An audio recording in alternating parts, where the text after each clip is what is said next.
Social സയൻസിന്റെ no our land എന്ന് പാടുവാണ്. അപ്പോൾ വീഡിയോയിലേക്ക് നമുക്ക് നേരെ പോകാം. നേരെ പോകുന്നതിന് മുമ്പ് തന്നെ നിങ്ങൾ ലൈക്ക് ചെയ്യാനും ഷെയർ ചെയ്യാനും സബ്സ്ക്രൈബ് ചെയ്യാനും മറക്കരുത്. അതുപോലെ തന്നെ വേഗം തന്നെ ലൈക്ക് ചെയ്ത് ഷെയർ ചെയ്ത് സബ്സ്ക്രൈബ് ചെയ്യാം. അപ്പോൾ നമുക്ക് നേരെ വീഡിയോ. ഓക്കെ, അപ്പോൾ നമുക്ക് ചാപ്റ്റർ 8 ആയിട്ടുള്ള നോ അവർ ലാൻഡ് നമുക്ക് നോക്കാം. അപ്പോൾ അവിടെ തന്നെ നല്ലൊരു കേരളത്തിൻ്റെ മനോഹരമായിട്ടുള്ള ഒരു പിക്ചർ ഉണ്ട്. അവിടെ അതിലൊരു ചെറിയൊരു പോം കൊടുത്തിട്ടുണ്ട്. നമുക്കൊന്ന് വായിച്ചു നോക്കിയാലോ. പച്ചയാം വിരിപ്പിട്ട സഹ്യനിൽ തലവെച്ചും സ്വച്ഛാബ്ദി മണൽത്തിട്ടാം പാദോപദാനം പൂണ്ടും പള്ളിക്കൊണ്ടിടുന്ന നിൻ പാർശ്വയുഗ്മത്തെ കാത്തുകൊള്ളുന്നു കുമാരിയും ഗോകർണേശനുമമ്മി.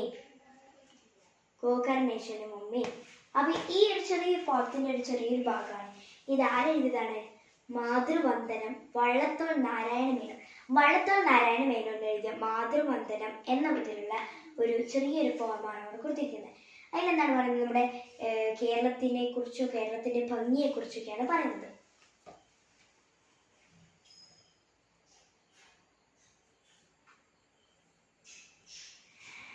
Read an extract from Vallathol Narayana Menon's poem which describes the scenic beauty of Kerala.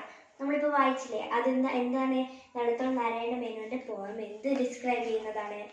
നമ്മുടെ കേരളത്തിന്റെ ഭംഗിയെക്കുറിച്ച്, സീനറിയുടെ ഭംഗിയെക്കുറിച്ച് ഡിസ്ക്രൈബ് ചെയ്യുന്നതാണ്. To the east are the towering mountains, many rivers flowing from them, boats flying along backwaters, and to the west a long stretch of coastline, fields, plains, green everywhere, pleasant climate. How beautiful is of Kerala? എന്താണ് പറയുന്നത്? ഈസ്റ്റിലോട്ട് എന്താണ്? To the east towering mountains, വലിയ tower പോലുള്ള മൗണ്ടെയിനുകളാണ്. Many rivers flow from them, ഒരുപാട് പുഴകൾ അവയിൽ നിന്ന്, ആ മൗണ്ടെയ്ൻസിൽ നിന്ന്, അതായത് മലകളിൽ നിന്നും ഉത്ഭവിക്കുന്നത്. ബാക്ക് വാട്ടേഴ്സ്, കായലുകളിൽ വഴി ഒഴുകുന്ന ബോട്ടുകൾ. പിന്നെ വെസ്റ്റിലോട്ട് നോക്കിക്കഴിഞ്ഞാൽ എന്താണ്? കോസ്റ്റ് ലൈനാണ്, അതായത് മുഴുവനും കടലാണ്. ഫീൽഡ്സ്, പ്ലെയിൻസ്, കോസ്റ്റ് ലൈൻ കടലും, പിന്നെന്താണ്? ഫീൽഡുകളാണ്. ഗ്രീൻ എവ്രിവെയർ, എവിടെ നോക്കിയാലും പച്ചപ്പ്. പ്ലസന്റ് ക്ലൈമറ്റ്, നല്ല കാലാവസ്ഥ. How beautiful is our Kerala? നമ്മുടെ കേരളം എന്ത് മനോഹരമാണ്. Are there any such features like hills, beaches, water bodies, etc. in your area? The physiography of Kerala consists of diverse geographical features. എന്താണ്? നിങ്ങളുടെ പ്രദേശത്ത് ഹില്ലുകൾ, അതായത് മലകള്, അതുപോലെ ബീച്ചുകള്, കടൽ തീരങ്ങള്, വാട്ടർ ബോഡീസ്, വെള്ളത്തിന്റെ ഇങ്ങനെ കായൽ, പുഴ പോലുള്ളതൊക്കെ ഉണ്ടാവും അല്ലേ? ഈ തോടും ഇതൊക്കെ നമ്മുടെ ചിലവരുടെ വീട്ടിൻ്റെ അടുത്തെല്ലാം മലകളൊക്കെ കാണാൻ വേണ്ടി പറ്റും അല്ല? എൻ്റെ വീട്ടിൻ്റെ അടുത്ത് അങ്ങ് നോക്കിക്കഴിഞ്ഞാൽ ഒരു വലിയ മല. പക്ഷെ ഈ ഉരുൾപൊട്ടലൊന്നും വന്നാൽ നമുക്കൊരു കുഴപ്പവും പറ്റില്ല, എൻ്റെ വീട്ടിലൊന്നും കുഴപ്പം പറ്റില്ല. പക്ഷെ അങ്ങോട്ട് അപ്പൊ നമ്മൾ ഈ പഠിക്കാൻ പോകുന്നത് കേരളത്തിന്റെ ഫിസിയോഗ്രാഫിനെ കുറിച്ചാണ്. ഫിസിയോഗ്രാഫി എന്ന് പറഞ്ഞാൽ എന്താണ് physiography?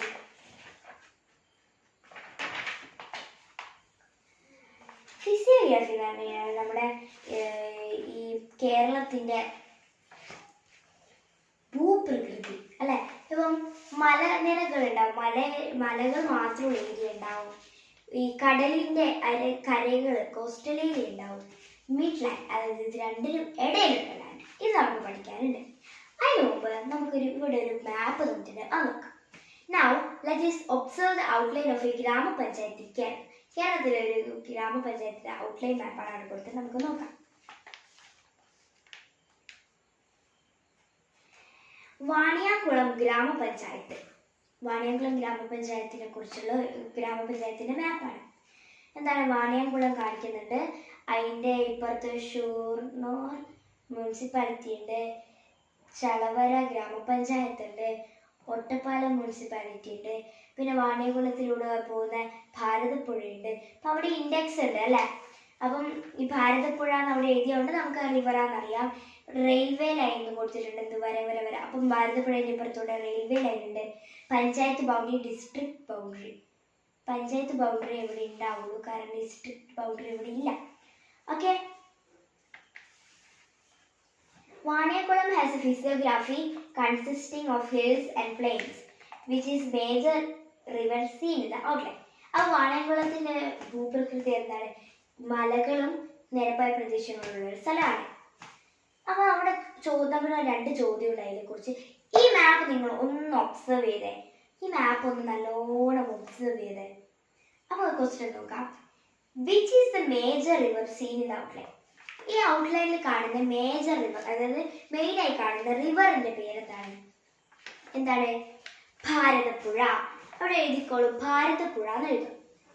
Bharathapuzha flows along southern border of Vaneyakulam Grama Panchayat. Find out the major mode of transport that runs parallel to Bharathapuzha. ഭാരതപ്പുഴയുടെ കൂടെ പോകുന്ന ഒരു ടൈപ്പ്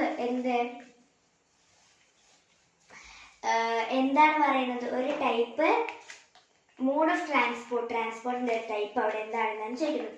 എന്താണ്? റെയിൽവേ ട്രാൻസ്പോർട്ടാണ് അല്ലെ? Okay. Most of the areas of the panchayat are the catchment areas of Bharathapuzha.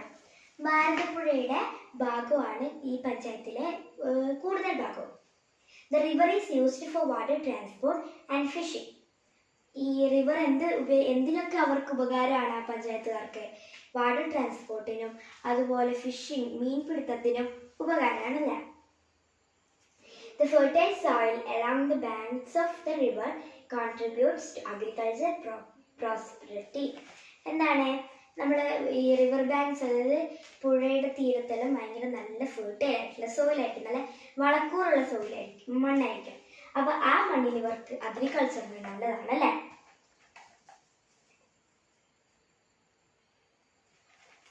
We have familiarized ourselves with certain geographical features of Vaniyamkulam ഗ്രാമപഞ്ചായത്ത്. വാണിയംകുളം ഗ്രാമപഞ്ചായത്തിന്റെ ഭൂപ്രകൃതിയെ കുറിച്ച് നമ്മൾ പഠിച്ചു, മനസ്സിലാക്കി.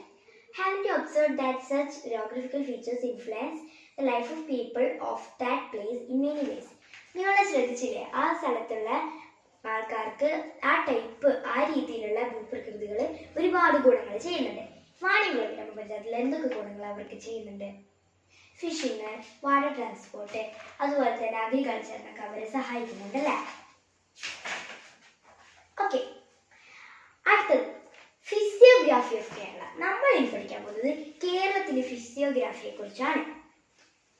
അവിടെ ഒരു മാപ്പ് കൊടുത്തിട്ടുണ്ട് കേരളത്തിന്റെ. അപ്പം observe the map and find out the following. List the meaning of map. അപ്പം താഴെ 4 സാധനങ്ങൾ കൊടുത്തിട്ടുണ്ട്. അത് നമ്മൾ ഈ മാപ്പ് നോക്കി കണ്ടുപിടിക്കണം. അതിന് നമുക്ക് ഈ മാപ്പിലുള്ള സംഭവം എന്താണെന്ന് മനസ്സിലാവണം അല്ലെ? അപ്പൊ പറഞ്ഞുതരാം. എന്നാ നമുക്ക് നോക്കാം.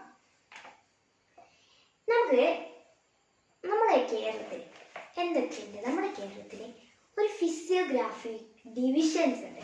അതായത് ഈ നിങ്ങൾ വയനാട്ടിലും ഇടുക്കിയിലൊക്കെ പോകുമ്പോൾ കാണാം, നമ്മൾ ചുരം കയറുന്നില്ലേ? അവിടെയൊക്കെ പോകുമ്പോൾ ചുരം, അത് മലയുള്ള പ്രദേശമായതുകൊണ്ടല്ലേ, മലയുടെ മുകളിലുള്ള പ്രദേശങ്ങളായതുകൊണ്ടല്ലേ നമ്മൾ ചുരം കയറുന്ന മല കയറിയെത്തണ്ടേ, ചുരം കയറുന്ന പോലെ തന്നെ. പക്ഷെ നമ്മൾ കണ്ണൂരിലേക്ക് വരാനൊന്നും വേണ്ടല്ലോ, അതുപോലെ തന്നെ ആലപ്പുഴയിലേക്ക് പോകാനൊന്നും ചുരം വേണ്ടല്ലോ, ഇറങ്ങുമ്പോറൊന്നും വേണ്ടല്ലോ. അപ്പം ഈ 3 നമ്മുടെ കടലിന്റെ തീരം കുറച്ച് ഭാഗമുണ്ട് അല്ലേ? കടലിന്റെ തീരം ഇല്ലാത്ത ഭാഗമുണ്ട്. പിന്നെ അതായത് കടലിന്റെ തീരം കുറച്ച് ഭാഗമുണ്ട്, പിന്നെ മല മാത്രമുള്ള കുറച്ച് ഭാഗമുണ്ട്. ഇത് രണ്ടും അല്ലാണ്ട് അതിന്റെ രണ്ടിന്റെയും നടുക്കുള്ള കുറച്ച് ഭാഗമുണ്ട് കേരളത്തിൽ അല്ലേ?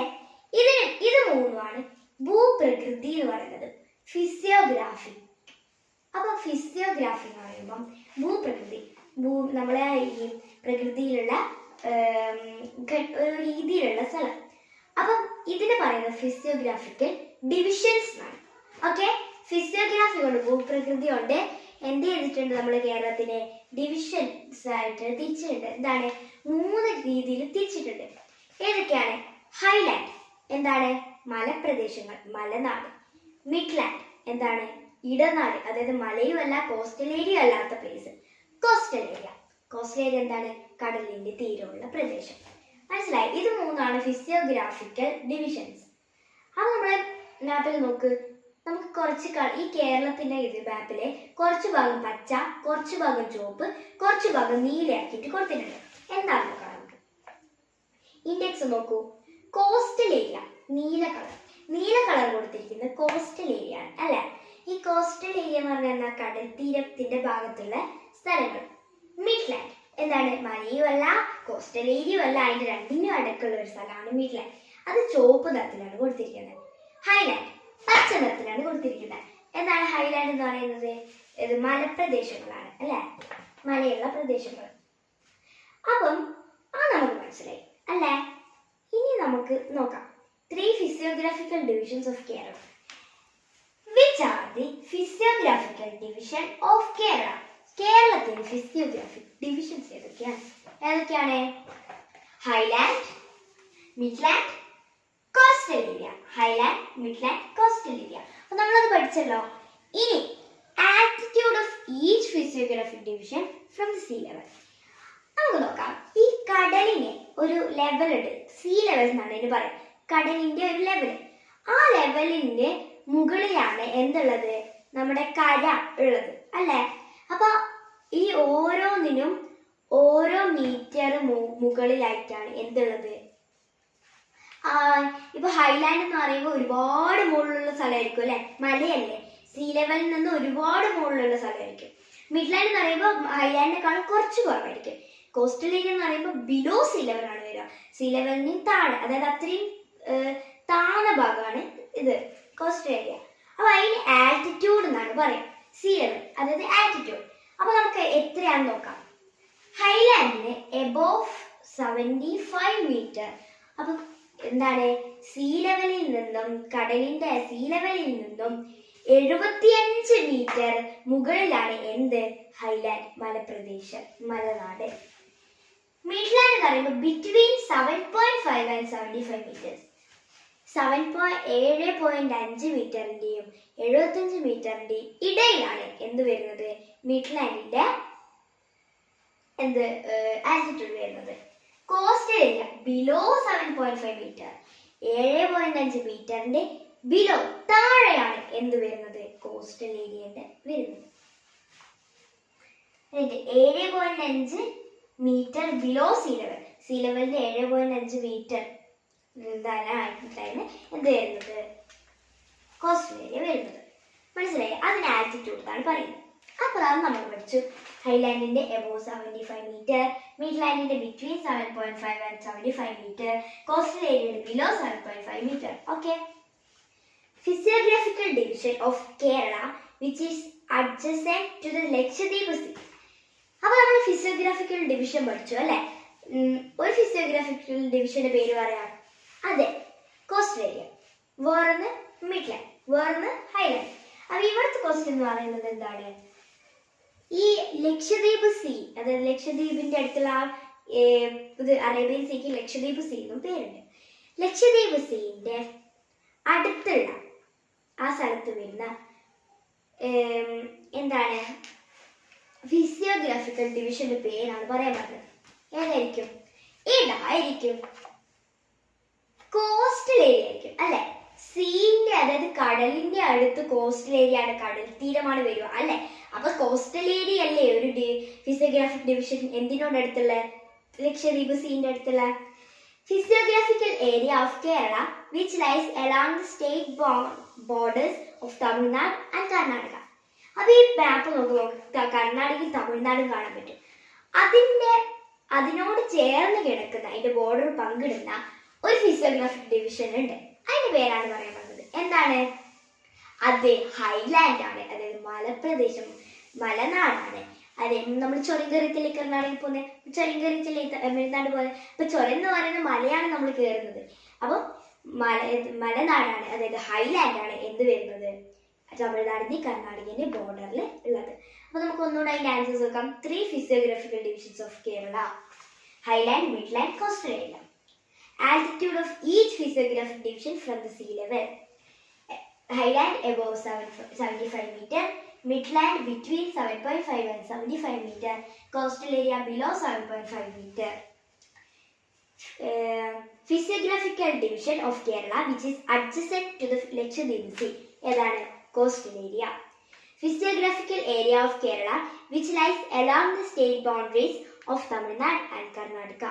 ഏതാണ്? ഹൈലാൻഡ് ആണ്. അപ്പോൾ നമ്മളത് പഠിച്ചല്ലോ. അപ്പോൾ നമുക്ക് നോക്കാം. Now let's examine more about the physiography of Kerala. Physiography of Kerala എന്നെ കുറിച്ച് ഓരോന്നിനെ കുറിച്ച് നമുക്കൊന്ന് മനസ്സിലാക്കാം. Highland. It is a physiographical section that is located at about 75 meters above sea level and includes hills, mountains and peaks. എന്താണ് ഈ ഫിസിയോഗ്രാഫിക്കൽ section ആണ് ഇത് Highland. എത്ര ലൊക്കേറ്റ് ചെയ്തിട്ടുണ്ട്? 75 meters above sea level, അതായത് സീ ലെവലിൽ നിന്നും 75 മീറ്റർ മുകളിലുള്ള ഒരു ഫിസിയോഗ്രാഫിക്കൽ ഡിവിഷനാണ് എന്ത്? ഹൈലാൻഡ്. ഇത് എന്തൊക്കെ ഇൻക്ലൂഡ് ചെയ്യുന്നുണ്ട്? Hills, mountains and peaks. എന്താണ്? മലകളും കുന്നുകളും അതുപോലെ ഇത് ഒരുപാട് വലിയ മലകളൊക്കെ ഇല്ലേ, മലകളും കുന്നുകളും ഒക്കെ ഉള്ള ഒരു സ്ഥലം. Highland is A region that receives heavy rainfall and is generally full of greenery. എന്താണ് ഹൈലാൻഡ് എന്ന് പറയുന്നത്? റെയിൻഫാൾ, അതായത് മഴ ഒരുപാട് ലഭിക്കുന്ന ഒരു സ്ഥലമാണ്. അതുപോലെ തന്നെ പച്ചപ്പ് നിറഞ്ഞ ഒരു സ്ഥലമാണ്. All the 44 rivers of Kerala originate from the highlands. നമുക്ക് കേരളത്തിൽ എത്ര റിവേഴ്സ് ഉണ്ട്? 44 അല്ലെ? 44 എണ്ണം ഉണ്ട്. ഈ 44 എണ്ണം എവിടെ നിന്നാണ് ഒറിജിനേറ്റ് ചെയ്യുന്നത്? കേരളത്തിന്റെ ഹൈലാൻഡിൽ നിന്നാണ് ഒറിജിനേറ്റ് ചെയ്യുന്നത്. അടുത്തത് Midland. Midland is a physiographic division located between the highland and the coastal region. Coastal region അതായത് കടൽത്തീരത്തിന്റെ ആ ഭാഗത്തെ റീജിയന്റെയും ഹൈലാൻഡുകൾ മലനാടിന്റെയും ഇടയ്ക്ക് വരുന്ന എന്താണ് ഒരു ഫിസിയോഗ്രാഫിക് ഡിവിഷനാണ് മിഡ്ലാൻഡ്. മിഡ്ലാൻഡ് അതായത് മിഡിൽ ആയിട്ടുള്ളതാണ് മിഡ്ലാൻഡ് അതിന്റെ പേര് വരാൻ കാരണം. The altitude of this area ranges from 7.5 meters to 75 meters above sea level. എന്താണ്? സീ ലെവലിൽ നിന്നും 77.5 മീറ്ററിന്റെയും 75 മീറ്ററിന്റെയും ഇടയിലാണ് ഇതിന്റെ ആൾട്ടിറ്റ്യൂഡ് വരുന്നത്. The midland is characterized by hillocks, valleys and river banks. Midland എന്ന് പറയുന്നത് എന്തൊക്കെയുണ്ട്? അതിനകത്ത് വാലികൾ, താഴ്വാരങ്ങളും ഹില്ലോക്സും അതുപോലെ പുഴകളും പുഴയുടെ ഏരിയസ് ഒക്കെ ഉള്ളതാണ് ഇത് മിഡ്ലാൻഡ്. അടുത്തത് coastal area. This is a landscape that is adjacent to the Lakshadweep sea. Lakshadweep സീയുടെ ചേർന്നിരിക്കുന്ന ഒരു ഫിസിയോഗ്രാഫിക് ഡിവിഷനാണ് എന്ത്? Coastal area. Located close to the coastal region, this area has an altitude up to 7.5 meters above sea level. എന്താണ്? കടൽത്തീരത്തിന്റെ region ആ ഭാഗത്തായതുകൊണ്ട് എന്താണ് ഇതിന്റെ altitude എന്ന് പറയുന്നത് 7.5 മീറ്റേഴ്സ് എന്താണ്? ബിലോ സീ ലെവൽ ആണ്. ഇവിടെ ഒരു ചെറിയ തിരുത്തലുണ്ട്. മീറ്റേഴ്സ് എബോവ് സീ ലെവൽ എന്നാണ് പറയുന്നത്, പക്ഷെ കോസ്റ്റൽ ഏരിയക്ക് ബിലോ സീ ലെവലാണ് വരും. ബിലോ സീ ലെവലായിട്ടാണ് വരിക. ഓക്കെ, അടുത്തത് നോക്കൂ. Whether of Kerala. അപ്പൊ നമുക്ക് അടുത്തത് കേരളത്തിലെ വെദർ, കാലാവസ്ഥയെ കുറിച്ചാണ് പഠിക്കാനുള്ളത്.